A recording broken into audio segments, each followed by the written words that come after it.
gente começa falando do Flamengo, também joga hoje, só que pela Liberta, jogo importante, contra a LDU, lá na altitude, no Equador.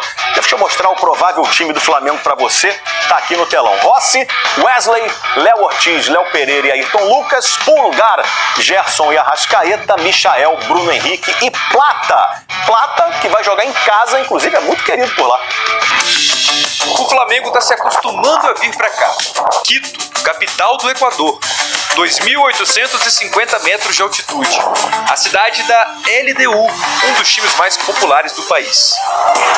Em 2019, o Flamengo veio aqui e perdeu por 2-1. Em 2021, veio de novo e ganhou por 3-2. 2 partidas pela fase de grupos da Libertadores. Agora, em 2025, no mesmo estádio da competição e contra o mesmo adversário, o Flamengo se prepara para jogar no estádio Rodrigo Paz Delgado com uma arma nada secreta. Como você chama? Esse torcedor da LDU disse que o chama de Platita, mas pode ser Gonzalito ou Gonzalo. Gonzalo Plata, equatoriano, 24 anos, atacante do Flamengo, um cara que chegou ao clube em setembro e encantou o treinador. O Plata é um jogador muito completo, é um tipo de jogador que apaixona o torcedor porque ele corre o jogo todo, ele luta, ele tem muita qualidade, ele joga muito bem pressionado. Nos últimos 6 meses, Gonzalo Plata jogou no estádio da LDU 2 vezes, 2 jogos pela seleção do Equador. O atacante é titular do time que hoje está em 2º lugar nas eliminatórias sul-americanas. Plata voltou a ser convocado depois que começou a vestir a camisa do Flamengo. A melhor escolha que eu puse. Essa foi a melhor escolha que eu pude fazer na minha vida.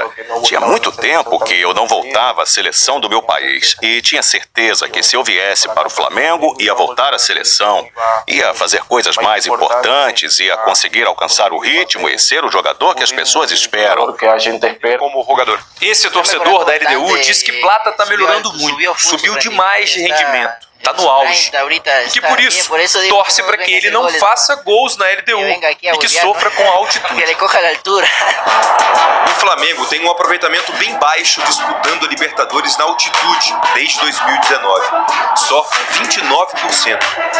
Quando joga fora de casa, no nível do mar, esse número passa de 62%.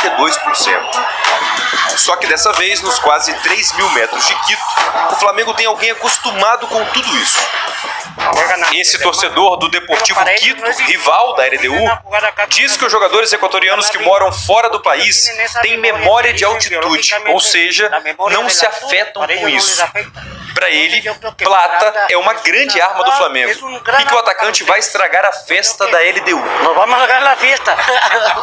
Com todo respeito, assim, acho que é uma limitação intelectual ou desonestidade intelectual de quem faz esse tipo de colocação.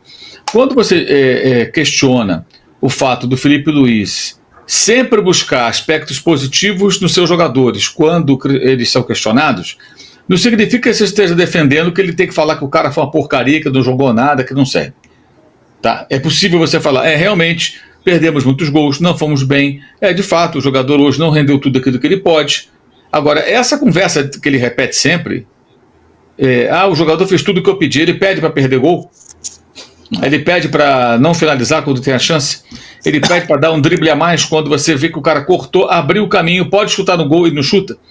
Ele pede para cruzar quando é para chutar e chutar quando é para cruzar? Eu acho que não. Eu duvido que ele peça. Então eles não fazem tudo que o técnico pede, alguns pedidos nem precisam ser verbalizados, eles são normais, que façam os gols para que vencemos os jogos.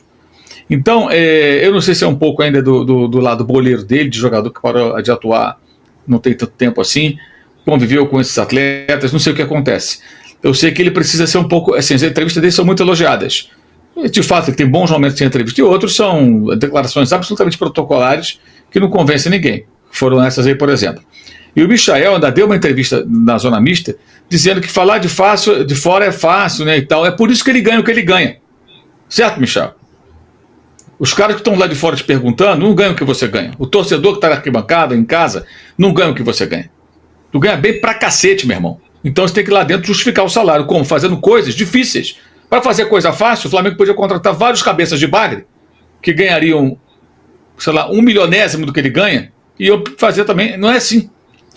Como é que um cara que é profissional, que já jogou no exterior e tudo, tem a capacidade de dar uma resposta tac tacanha como essa para os jornalistas que o entrevistavam. Sério. E tem assessor, tem empresário, tem técnico, dirigente, não tem ninguém para chegar pro cara e falar assim, meu amigo, não fale uma bobagem dessa. Isso é sua obrigação. Jogar bem é sua obrigação. Ou tentar jogar bem. E aí entender que quando jogar mal e errar, vai ser criticado. E criticar não significa que não serve, tem que mandar embora, que é uma porcaria, nada disso. É uma crítica pontual. Quando recebe elogio, ele não fala, elogiar de fora é mais fácil, quero ver elogiar de dentro, né? Aí é beleza. Quando a torcida grita o nome, quando a imprensa elogia, ganha nota 10 nas atuações. E essa coisa não, então você quer que não, ninguém quer nada. Mas o Felipe poderia ter falado no sábado sobre que ele não quisesse identificar. De fato, nós erramos, nós falhamos em algumas tomadas. O que aconteceu? Todo mundo viu. Não adianta ele falar uma coisa que não aconteceu. Então não é chegar e descer o pau nos caras, mas se é para ir para entrevista e falar coisas assim, querendo meio que maquiar, então não adianta nada. Então a entrevista não serve para nada. Não serve para nada. Porque eu duvido que ele tenha ficado satisfeito com o que ele viu. Não é possível. O time dele finalizou 17 vezes, dominou completamente. O Vasco... Cara, o time do Vasco é muito mal treinado. O Vasco todo espaçado. O Flamengo tinha de espaço para jogar. Primeiro tempo, então, nossa. O Flamengo não aproveitou. O Gerson teve 4 oportunidades, não fez nenhum gol. Aliás, temos que falar sobre Gerson. Que ficou zangado outro dia quando o Marcelo Corretti fez uma pergunta para ele que nem era sobre a atuação dele especificamente, sobre bem ou mal, mas da dificuldade que ele teria enfrentado por entrar durante um jogo. Ele que é titular absoluto e capitão do time. Com o Flamengo perdendo por 2-0 para o Central Córdoba, joguei tão mal assim, não foi nem o que perguntou. E se fosse? Se fosse. E aí tem um ponto que eu acho que é importante. As entrevistas do Felipe, elas se parecem com muitas análises que eu vejo de futebol, especialmente da galera da parte tática e tal, que ignoram os lances capitais. Vou dar um exemplo. Pegar um exemplo do Vasco. Nuno Moreira. Você pode encontrar virtudes. Recompôs, ajudou, foi válvula de escape, levou o time à frente em alguns momentos e tal. Ok. É uma boa contratação do Vasco. Mas não dá para falar da atuação desse português sem lembrar que ele ficou cara a cara com o Rossi e não fez o gol. Pô, mas foi um defesaço do Rossi, porque o chute foi defensável. Se ele finaliza de forma impecável, nenhum goleiro pega. Nem a mistura de Buffon com Neuer não pegaria. Não pega. Chutou bem, longe do alcance do goleiro, de frente ali, não tem defesa. O goleiro defende bolas impossíveis, entre aspas, mas elas, na verdade, não são impossíveis. Elas são defensáveis. Se fosse indefensável, não pegaria, porque o chute indefensável ninguém tira. Longe do goleiro, longe do alcance, com força bastante. E o Nuno perdeu o gol. Então não adianta ele ter feito miséria em campo. A nota dele não pode ser tão alta. Mesmo que ele tivesse jogado absurdamente, perdeu o gol. Lance capital, gente. Lance capital tem um peso, como se fosse uma prova, tem um peso 3, 4, entendeu? O trabalho que a professora passa lá, que o professor passa, não tem o peso de uma prova. É a prova decisiva. É o gol do jogo, o gol da vitória. E ele perdeu. E o Gerson teve 4 oportunidades, não converteu. E o Gerson tem números que são incompatíveis com um jogador que é tão exaltado jogando tão perto do gol. Sabe quantas assistências ele tem esse ano no Brasileiro? Uma, contra o Juventude. No passado, sabe quantas assistências ele tem? Desculpa, Mauro, a assistência contra o Juventude foi no momento que ele estava centralizado, ele não estava aberto na direita, né? Foi no momento que ele estava centralizado no jogo. Sim, mas deu passe pro gol. É uma. No ano passado, no Brasileiro, 32 jogos. Ele fez 3 gols e deu 6 assistências. Em 32 jogos. E ele joga perto do gol, hein? E ele é bom.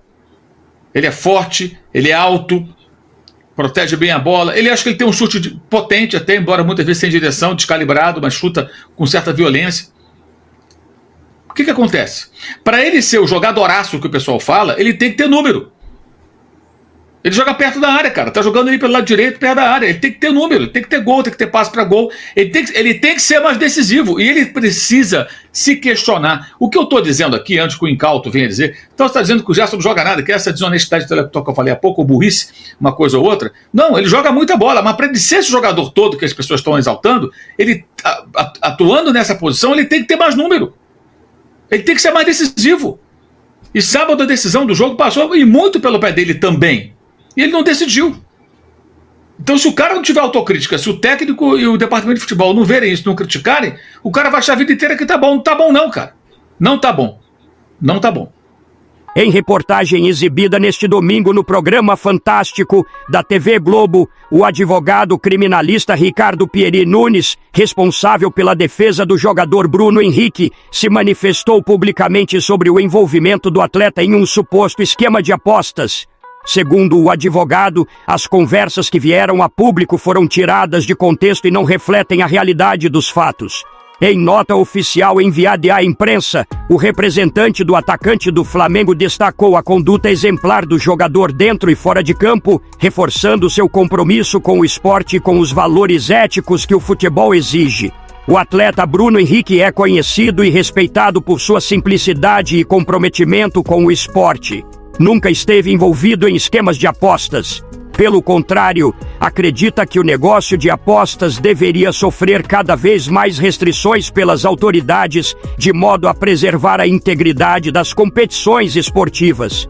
As distorções que estão sendo causadas pela interpretação e divulgação indevida de mensagens privadas fora de contexto serão esclarecidas no curso do processo.